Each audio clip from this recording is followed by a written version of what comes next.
Në këto zgjedhje, Këshilli i Komunës së Gostivarit po hyn me një handicap të jashtëzakonshëm. E dini, kjo qeveri monoetnike na ka penalizuar.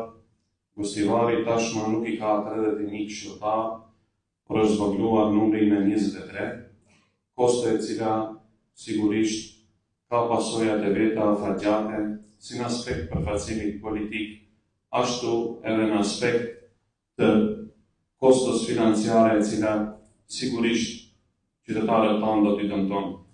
Me shpresë që kjo do të ndalet një ditë përpara me 9 tetor me votën tonë.